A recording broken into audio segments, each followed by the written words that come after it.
Hi everyone, I'm Dr. Roman and I'm a hematologist oncologist, and today we are going to go over chronic lymphocytic leukemia, also known as CLL for short. Now I must tell you, as with all my videos, I'm going to try to keep it as simple as possible, yet provide all that crucial and important information that you need to know exactly what is CLL, what is going on, and what questions to ask when you go see your doctor. This video is valid, for example, if you're a patient, a family member, maybe a medical student, a nurse, or maybe even a primary care physician that wants to learn about CLL. But I must warn you, there's a lot of information to cover, and at times you may feel somewhat discouraged. But I promise you that if you watch it, I will tie everything in at the end. There are going to be some slides where you're going to feel a little bit lost, and then the next slide, it ties in. And I promise you, you will have that aha moment when you finally start to understand what is going on in CLL. So with that being said, let's get started. And always remember, my videos are for educational purposes only. I am not providing medical advice. All right, so starting off with a brief overview of everything we are going to cover. We're going to go over the clinical presentation and just basic facts about CLL, symptoms that you may have, how do we make the diagnosis of CLL, the staging, treatment options, and how do we monitor patients with CLL. Believe me, everything that you need to know, we are going to cover, and we're going to do so in a simple way, because I want you to understand what's going on. You know, us doctors, a lot of times we use complicated terminology and it just throws people off. I'm going to try to avoid that, okay? Keeping it simple, yet providing all that crucial information. Notice I put on here questions, and what I mean by this, I have a slide in the middle of the presentation where I wrote down all the important questions that I would have if I had CLL. And I want to remind you, I am a cancer doctor. I treat patients with CLL. And these are the questions that I would have if I was a patient. So I recommend you find yourself a piece of paper and a pen and write some of these questions down, because these are the questions you want to know and you want to ask your doctor. I also recommend that you find whatever blood tests or any testing that you've had done, because we're going to cover a lot of this and you can follow along with me and you can actually look at your results and know exactly what's going on. All right, so let's go to the next slide. All right, so let's start off with some basic details about CLL. First of all, it is the most common form of leukemia, period. I see this leukemia all the time. The other thing that I want you to keep in mind is when I see patients with this for the first time and I tell them that they have leukemia, they panic. You can tell in their face that when that word leukemia comes out, their stress level shoots off the roof. And the important thing here is that you need to keep in mind that this is a chronic leukemia. There are many different types of leukemia. Acute leukemias are very aggressive, whereas chronic leukemias take a long time to grow. They're much slower growing, and that's important because this leukemia is not as aggressive as other forms of leukemia. Okay, so that's the first thing that I want you to keep in mind. The next thing is that it is more common in men than women. The average age is around 70 years of age, although there are patients less than 55 years of age with this form of leukemia, but usually that is seen in less than 10% of cases, okay? That's why a lot of times the way that I remember it, CLL, LL for later in life, it's just a little way that I remember versus other forms of leukemia. Now, I put on here variable presentation, and notice that I put most are asymptomatic. What I mean by this is that most patients with CLL have no symptoms. They feel great, they go to their doctor, they have a routine blood test done, and the doctor calls them and tells them, you know what? We have a problem, your white blood cell count is very high. That's usually the way it's detected, okay? Although some patients may have symptoms, and we're gonna go over this. But for the most part, most patients have no idea, and they're told, you know what, your white count is high, you gotta go see a hematologist. So I'm sure a lot of you watching, that's exactly what happened, okay? So no, you're not alone, very common presentation. So usually found with an elevated white blood cell count on a routine CBC. Very common. Now notice I put here indolent to more aggressive. And what I mean by this CLL, for the most part, is a very slow growing leukemia. Now, some patients have CLL that is extremely slow growing. And then there are other patients with CLL that the CLL is a little bit more aggressive. And we are going to go over why this is. Okay, so think about it. It's wonderful to know that we have tests available that are good predictors as to how aggressive or non-aggressive your CLL will be. And I promise you we're going to go over this and we're going to tie it all in, okay? Now, the clinical presentation, as I stated, most patients come in with a blood count, their white blood cell count was elevated, and that sparks the whole workup. Now, some patients can have symptoms, although it's the minority.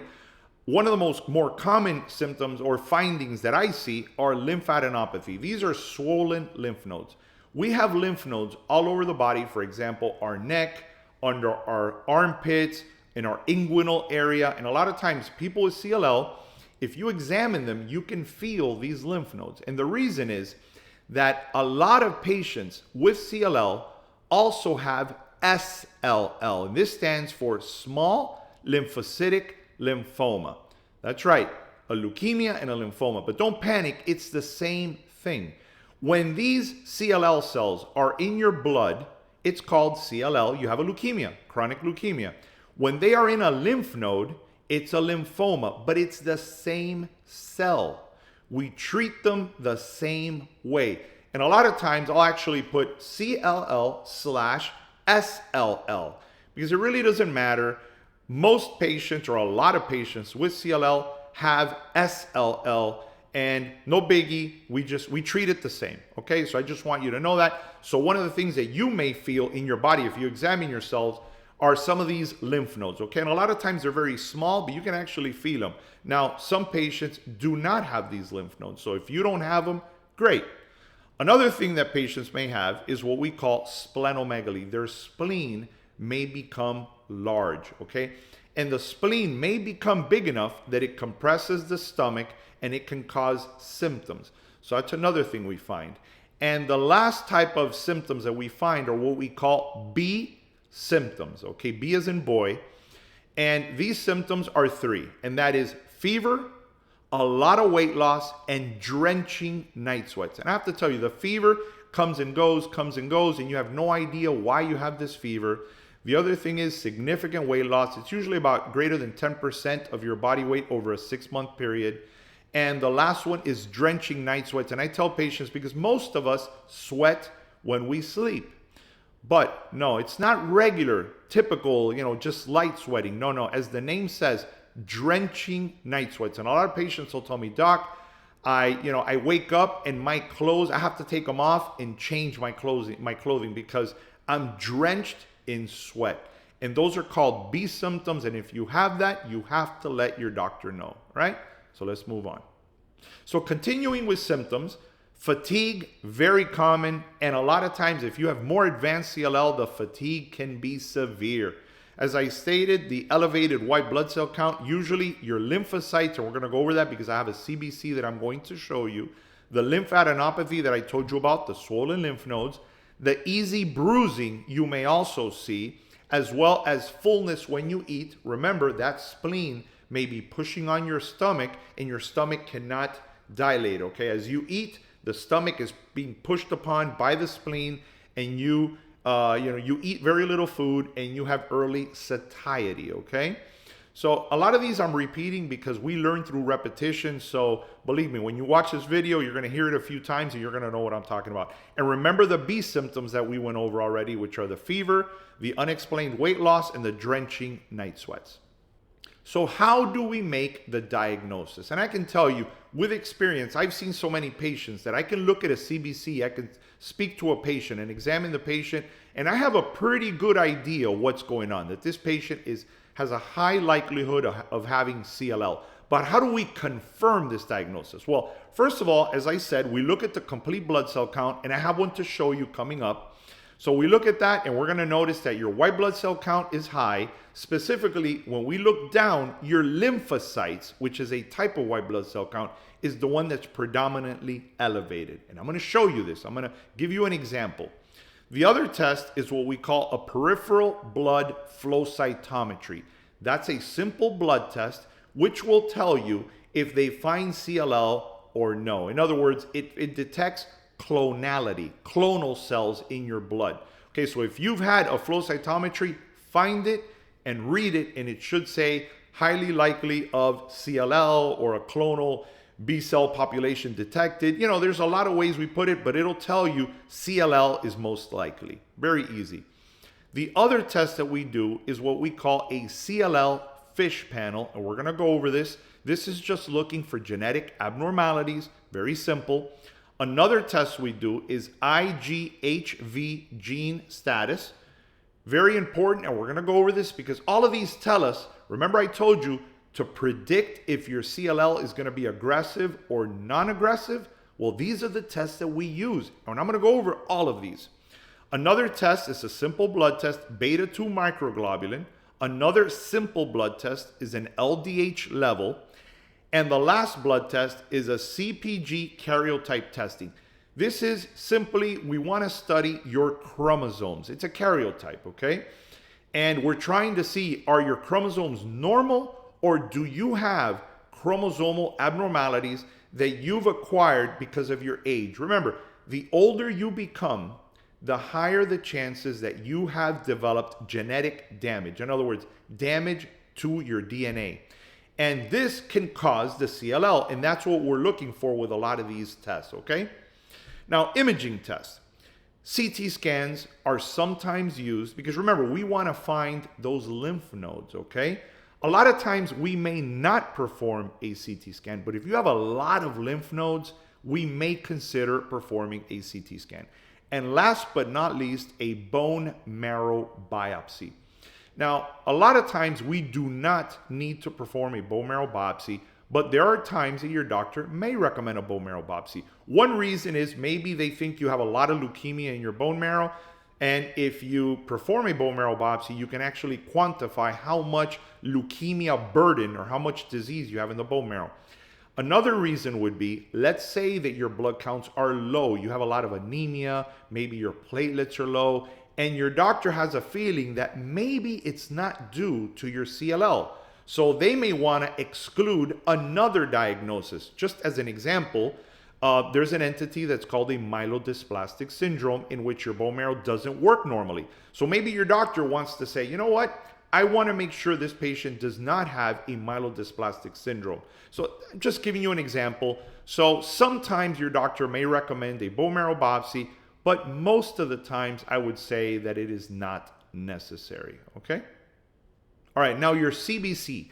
I'm sure you have had a CBC, so I recommend you find your CBC, which is your complete blood cell count, and you follow along with me. So first of all, I'm gonna go over what's normal, and then we will get into the CLL findings on a CBC. So first of all, when you look at a CBC, there are three things that I want you to look at. I want you to look at the white blood cell count, the hemoglobin, and your platelets, okay?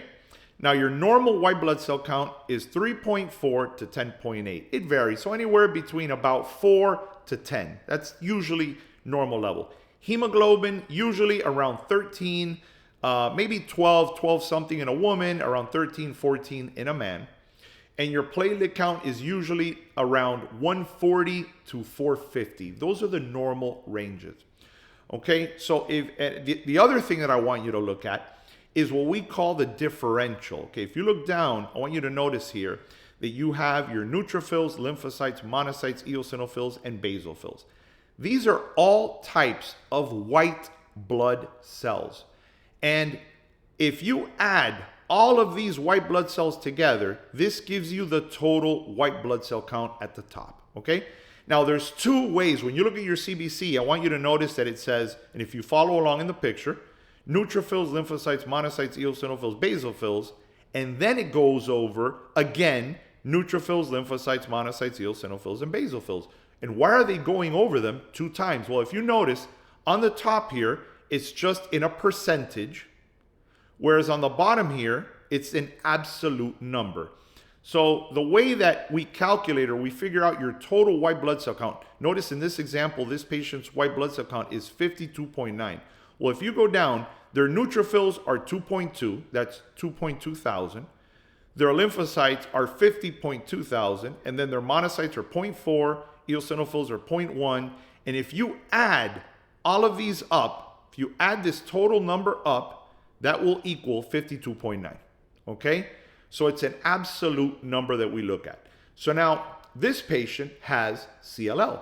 So let's see what we find in a patient with CLL. And every patient's different, but I want to show you an example. So notice the first thing that pops up here is this very high white blood cell count. It's 52.9. That's 52,000. Pretty high platelet count, white blood cell count. Then you look at the hemoglobin level. This patient has a little bit of anemia. It's 12. Okay, that's another thing we want to look at. And the platelet count is normal at 164. And if you go down and you look at the differential, remember CLL, chronic lymphocytic leukemia, lymphocytic for lymphocyte. And there you go. Your absolute lymphocyte count is the one that is very elevated. So when you see this, you tell yourself, you know, as a hematologist, I look at this, okay, the white count is high. I go down, I look at the differential, and I notice, the elevated white blood cell count is almost all lymphocytes. So right there, that's the first thing that I look at, and it tells me, you know what? Chances are we're dealing with a CLL. Another thing that we very often find, notice here how it says smudge cells present and atypical lymphocytes present. Very common in patients with CLL. So when they perform the blood test, okay, when they do this, they can do a peripheral smear, look at the blood under the microscope. And when they prepare these slides for looking at under the microscope, these CLL cells are very frail. They're very fragile. And they can smudge, they can break. And it looks like if you smudged a lymphocyte on the smear. That's why we call them smudge cells. You know, it's not specific to CLL, but very common in CLL. And atypical lymphocytes, because again, your lymphocytes are very high, but since this is a chronic leukemia, they're not perfectly normal lymphocytes. So when you look at them under a microscope, they don't look typical. They look atypical, meaning abnormal. And that's where the atypical lymphocytes comes from, okay? So again, just as a quick recap, find your CBC, your white blood cell count, chances are it's going to be elevated. You want to look at your hemoglobin, see how, if it's normal or if you have anemia. Do you have low platelets or are your platelets low? Important, and we're going to go over why. And then go down and look at the differential, okay? And you're going to notice that your lymphocytes are the ones that are going to be elevated. Now, the last thing that I want you to keep in mind, sometimes your white blood cell count is very mildly elevated, okay? Very little. And when you go down and you look at the differential, your lymphocytes are a little bit elevated.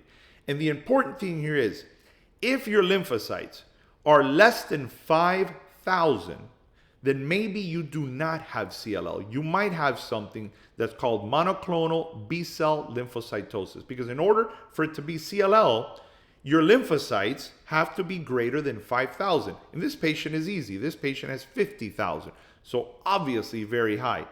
But if the lymphocytes are less than 5,000, maybe you do not have CLL, and that is something that you need to talk to your doctor about. And that's important because a lot of patients with this may never develop CLL. So you don't want to be labeled as having CLL if you don't truly have it.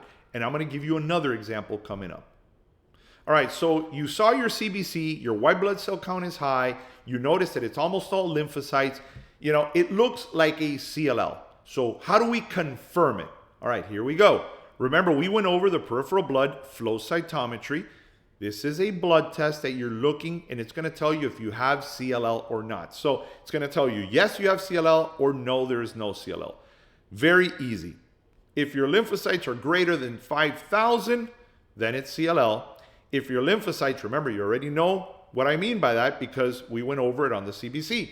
If your lymphocytes on your CBC are less than 5,000, then it's a monoclonal B-cell lymphocytosis. But you cannot have symptoms. If you have lymph nodes, or if you have B symptoms, if you have a very large spleen, then we can say, you know what, even though the lymphocytes are less than 5,000, the patient has symptoms, okay? And in those cases, we'll say, you know what, we're gonna call it CLL anyway. So if your lymphocytes, once again, your lymphocytes are less than 5,000 and you have no symptoms, it's called monoclonal B-cell lymphocytosis. And the important thing is 1 to 2% risk per year of developing CLL. So think about that. You know, there's a good chance you may not develop CLL. All right? Remember we went over the beta 2 microglobulin, very easy, cheap blood test that your doctor can do. So little blood test, and if it's normal, that is good. If it's elevated, it implies that your CLL may be a little bit more aggressive. That's all that means, okay? It's not a 100% reliable test. These just give us an idea. Another test is an LDH, which stands for lactate dehydrogenase. Once again, if it's very high, it suggests that the CLL is a little more aggressive. If it's normal, it suggests that the CLL is a little more indolent, okay, or slow growing. Again, not a perfect test. These just give us an idea. All right, the next test, and I need you awake because this is very important, okay, is what we call a CLL FISH panel, or FISH testing for CLL. It stands for fluorescent in situ hybridization. It's a simple blood test, and what we are trying to find here are chromosomal abnormalities, okay? Remember, every cancer develops because of DNA damage or mutations. Well, we want to know, do you have mutations that we can find, okay? There's a reason for that, and we're going to go over that. So, for example, if we do a CLL FISH panel, and if you've had this test, find it and follow along with me. If you've had a CLL FISH panel and we find that you have a deletion 13q, okay? So that arm of the 13th chromosome, of chromosome 13, is deleted, that's good. Most patients that have this, their leukemia grows a lot more slowly. It's more of an indolent CLL. If you have a trisomy 12, that's intermediate, that's so-so. If you have a deletion 11q, that's not good. And if you have a deletion 17p or a TP53 mutation, that is not good. That tells us that your leukemia, your CLL, is likely to behave more aggressively. And we want to know that for many reasons, obviously. And the last one here is it can also find a translocation 1114. Just know that if you have this translocation, they need to exclude, or they need to rule out another entity that's called mantle cell lymphoma. So, you know, I don't really think you need to know this, but I'm just telling you so that you know, how do we decide, or how do we know if your CLL is going to behave less aggressively or more aggressively. So as a recap, this is what you need to know. We can do a CLL FISH test to find, you know, if you have one of these chromosomal abnormalities, and if you do, it's predictive. Like I said, some of them, like 13q, is good, whereas others, like an 11q or a 17p or a TP53, are bad. Now, what if you have a CLL FISH panel and it's normal? It doesn't find anything. Well, you know what? That's intermediate, okay? Because some of them are good, some of them are bad, and some of them are kind of in the middle. If we don't find anything on this test, then it's not a good thing and it's not a bad thing. It's intermediate, okay? Just thought you needed to know that. Another blood test that we can do is what we call immunoglobulin heavy chain variable region testing, okay? IGHV for short. And it's very simple. It's either going to tell you your CLL is mutated, this is mutated, or it's not mutated. And if your IGHV is mutated, that is good. If it's not mutated, it's not as good. That's all you need to know. So ask your doctor if you've been tested, mutated, or not mutated, okay? The other test here is CpG karyotype testing. And if you remember from college or your high school days, karyotyping are your chromosomes. Once again, it's another method that we're looking for chromosomal abnormalities. And again, if we find some of these chromosomal abnormalities may be bad. So we want to know if you have some other type of chromosomal abnormalities. And the other thing is, if you have multiple chromosomal abnormalities, some patients may have 3, 4, 5, 6. I mean, everybody's different. If you have many chromosomal abnormalities, we call that a complex karyotype.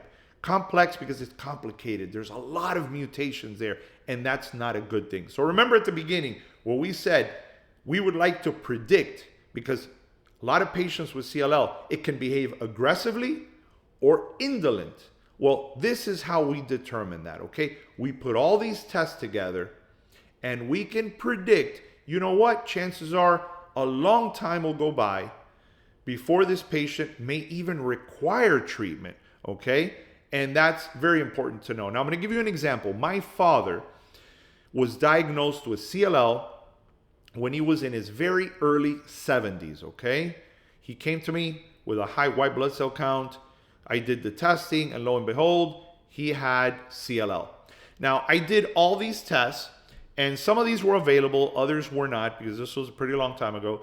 But he had a chromosome 13q, so he had a 13q deletion, and he had an IGHV mutation. He had those two things. Remember, those two are good. So 13q is good, and if you're mutated IGHV, that's also good. Well, I'll tell you what happened to my dad. He lived for about 15 more years, never required treatment, although he was worried because, you know what? Oh my God, I have leukemia. And I used to tell him, Dad, listen, you have these good findings, these good risk findings. Chances are you're not going to die of your CLL.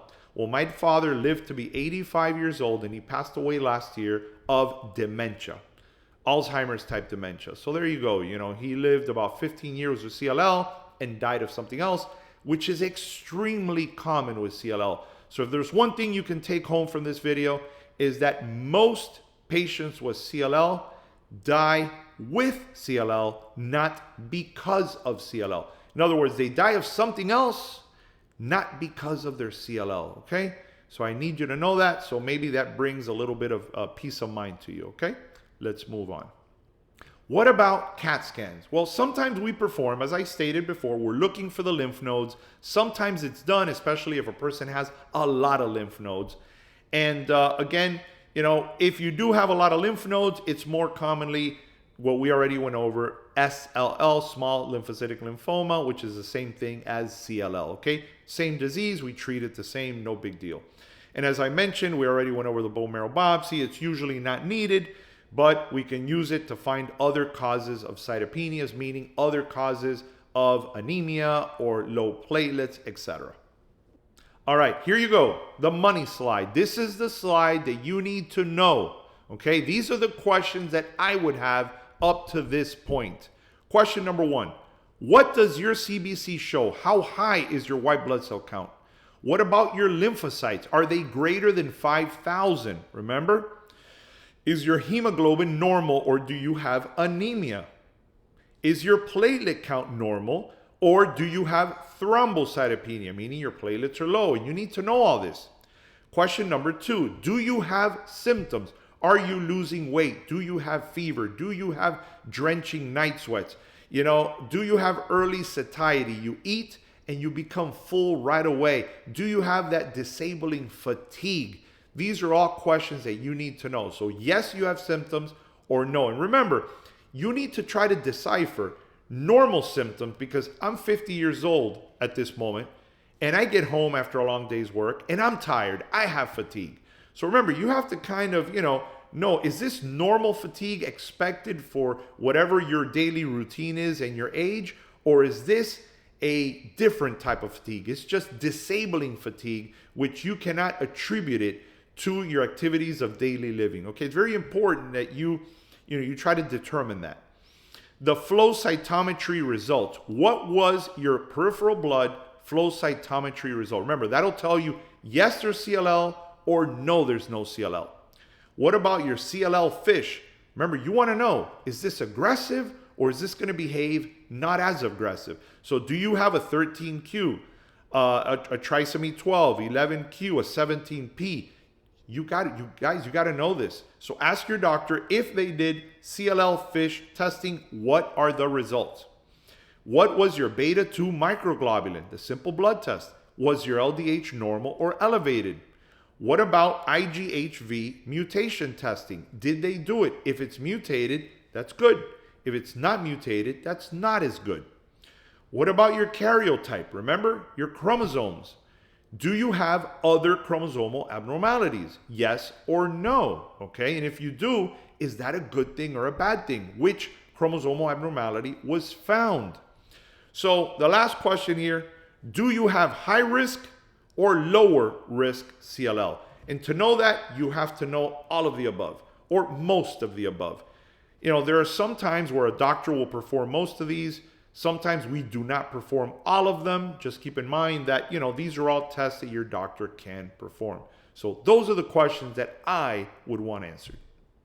So a little favor, if you're liking this video, if it's helping you, like, subscribe, and share the video so that other patients can find them. My whole goal in my channel is to make a video like this on every type of cancer, every type of blood disorder, keeping it simple, helping patients out. So let's briefly go over staging. How do we stage CLL?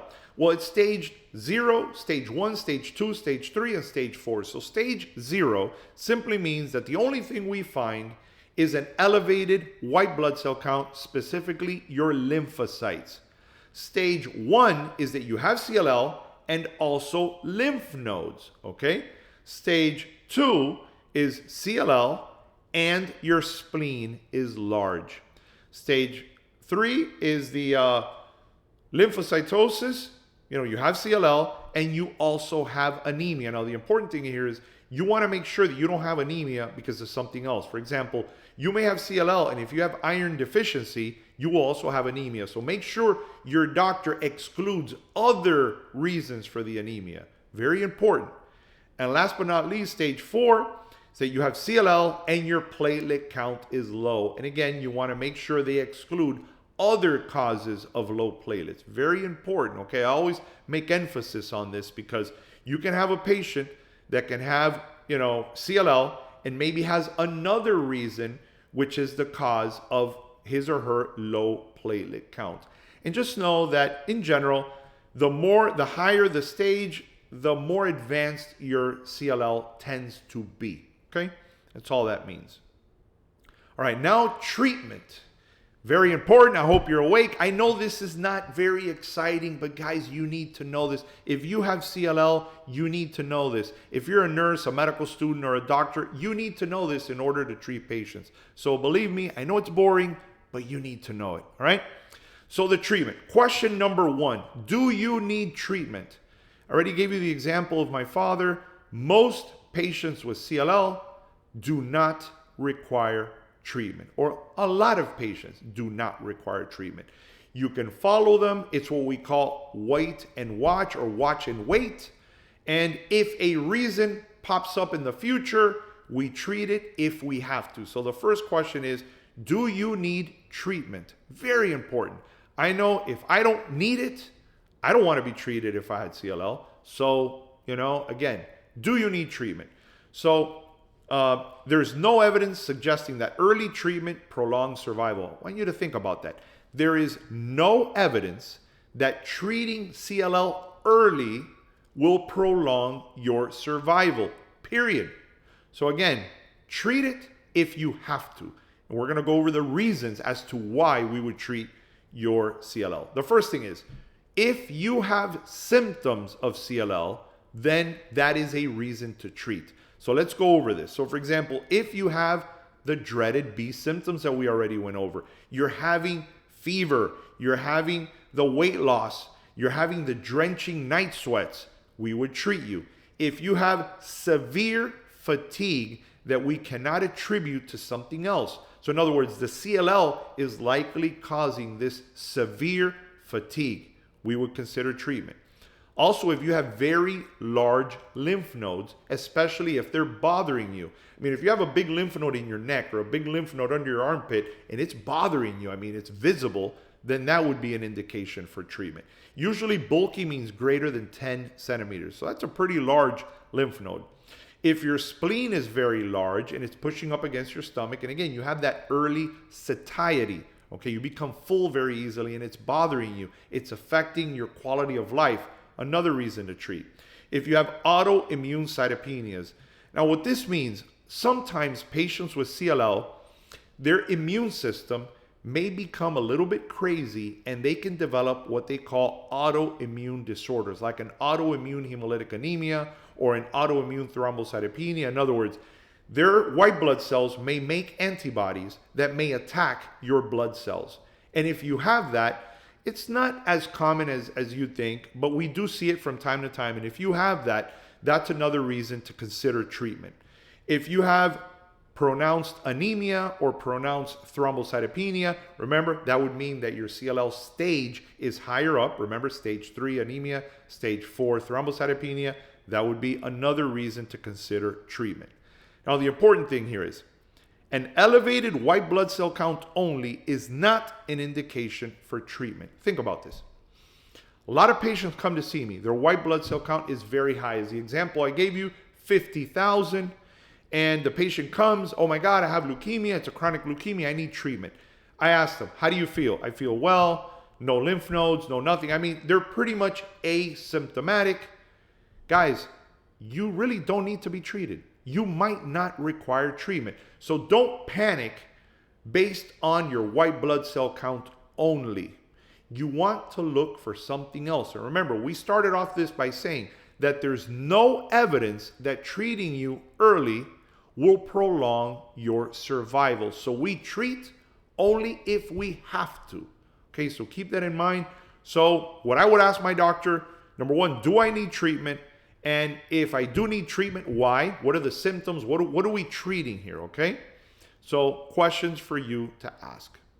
All right, I hope you're still with me. Now we're going to go over the different treatment options. And if you look at this slide, I mean, it makes you nervous because you're like, oh my God, look at all the different treatment options. And that's a good thing. We have a ton of medications that we can use. And we're going to go over some of these, okay? So we have a family of medications called BTK inhibitors like ibrutinib, acalabrutinib, zanubrutinib, pirtobrutinib, all options that we have, okay? Another one is the BCL2 inhibitors like venetoclax. We also have anti-CD20 antibodies like rituximab and obinutuzumab. Also chemotherapy like FCR and BR. We're going to go over this, okay? Also the PI3Ks like duvelisib and idelalisib. We also have lenalidomide, alemtuzumab, chlorambucil, and finally a bone marrow transplant and CAR T therapy. You do not need to memorize this. I'm just showing you this so that you know your doctor has a lot of potential treatment options for you. And what we do, we look at all this and we look at the patient. How strong are you? What's your age? You know, what's the goal here? Do you need treatment? Do you not need treatment? What other illnesses can you have? So for example, maybe you have a history of heart disease. Well, maybe there's some medications here that we'll try to avoid. Or maybe you have really bad diabetes. And, you know, again, we will tailor treatment depending your specific case. And that's the discussion that you have to have with your doctor. Well, let's go over some examples. All right, so a very common medication that we use are the BTK inhibitors, okay? So, for example, acalabrutinib, zanubrutinib, ibrutinib, these are all treatment options. You know, your doctor may like one over the other. Sometimes we may combine medications, like, for example, acalabrutinib with this anti-CD20 antibody. Again, it's all preference and what your doctor wants to give you. So, you know, ask your doctor, what are you going to treat me with? And why? What about other options, okay? Because each one tends to have their own unique side effect profile. So just ask around and see which one better suits you if you require treatment. Another possibility is using the BCL2 inhibitors like venetoclax and an anti-CD20, or sometimes we use venetoclax with a BTK inhibitor. I mean, many options. it's too many to go over here. I'm actually gonna come out with another video pretty soon going over all these treatments one by one. So if you're interested in that, just stay tuned and consider subscribing, because that video will be available pretty soon. Now, we will treat you with one of these, and then once it stops working or you become resistant, your leukemia stops responding to it, then we'll switch you to another treatment option.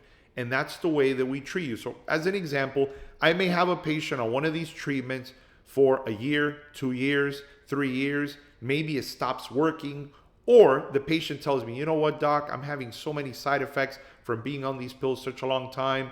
And I'll tell him or her, okay, let's switch you. Then maybe I may give them one of these options down here. And then the same thing, we'll have you on that treatment for however long, as long as the medication is working. And then once that stops working, we will switch you to another treatment option. And I've had patients years on treatment doing pretty well, okay? So what are some other options? Here you go. We have pirtobrutinib. All these medications here are potential options. Now, there's two. One of them is called CAR-T.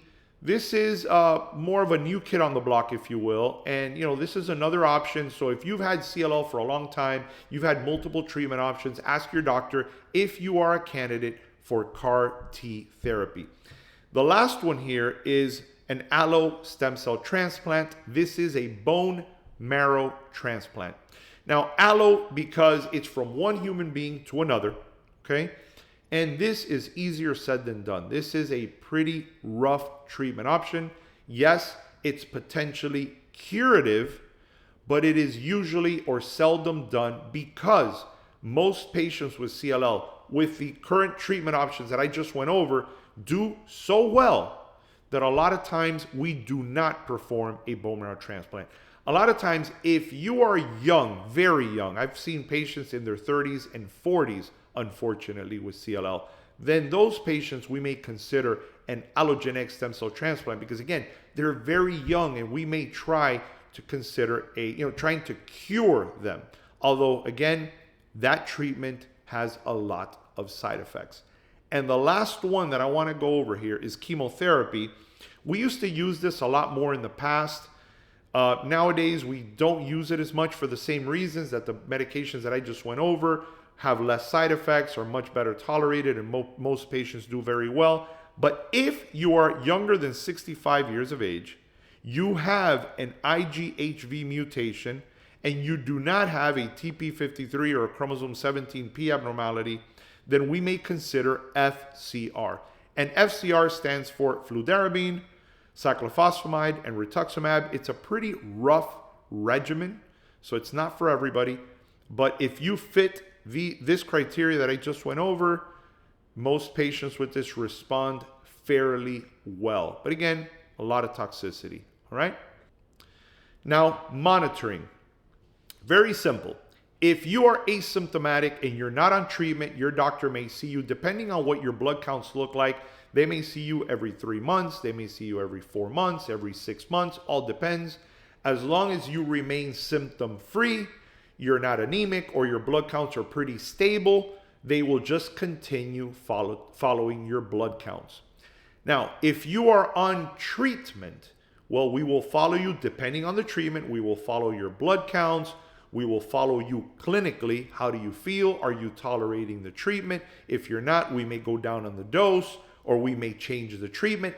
Many options here, okay? So that's a lengthy discussion that you will need to have with your doctor. But there's one thing I do want you to keep in mind, and there's something that is called tumor lysis syndrome, or TLS.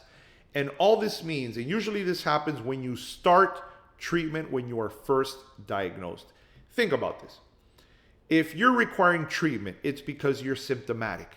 If you're symptomatic, it's because you have a lot of leukemia in your body, okay? Because if not, we would not treat you, remember?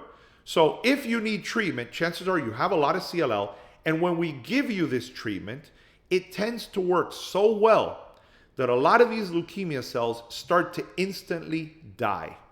And what that does is that it releases a lot of toxins in your body.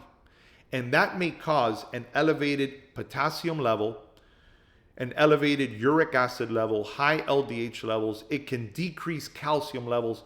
All of this may clog up your kidneys. It can result in renal failure. It can result in heart arrhythmias. So we monitor you for this because there are ways that we can try to prevent this. We can increase your hydration, the amount of water you're taking in. There's also medications that we can use like allopurinol or rasburicase. There's just options that we can give you to try to prevent tumor lysis syndrome from occurring, okay? But again, this usually happens when you are first treated, and it is not that common, okay? So just something that I thought you would know. The other thing is, of course, we would follow your blood test. And the last thing that I want you to know is something that is called a Richter's transformation. Very rare, but it can happen, and that's why I want you to know. So I hope you're awake because we're almost done. Now, as I stated, CLL is usually very slow growing, and it's very common to have lymph nodes. All right. Well, on rare occasions, those lymph nodes, which you already know is small lymphocytic lymphoma, the SLL, remember, because CLL and SLL is the same disease. CLL is in the blood, SLL is in a lymph node. All right. Sometimes that lymphoma may change from a slow growing to a fast growing lymphoma. It's what we call a large cell lymphoma. If you think about it, SLL, small lymphocytic lymphoma, can become a large cell lymphoma. And large cell lymphomas are aggressive. So what I do when I see a patient with CLL, I kind of try to examine, feel for these big lymph nodes, because if they have a lymph node that the patient tells me, you know what, this lymph node is growing rapidly, I'm thinking, could this person be developing a Richter's transformation? And if that's the case, we need to treat that quickly. Okay, so if you ever feel a lymph node that is growing very quickly, let your doctor know, because you could be developing a Richter's transformation. All right, there you go. If you found this useful, share the video so that other patients can find it. Remember, like, subscribe. You know, my whole goal is to make a video on every type of cancer using the same format, keeping it simple. My whole goal here is educating the public. I love it when patients leave me comments. I try to answer all comments, and you know, it gives me satisfaction to be able to help others out. All right, so I'll see you on one of my other videos.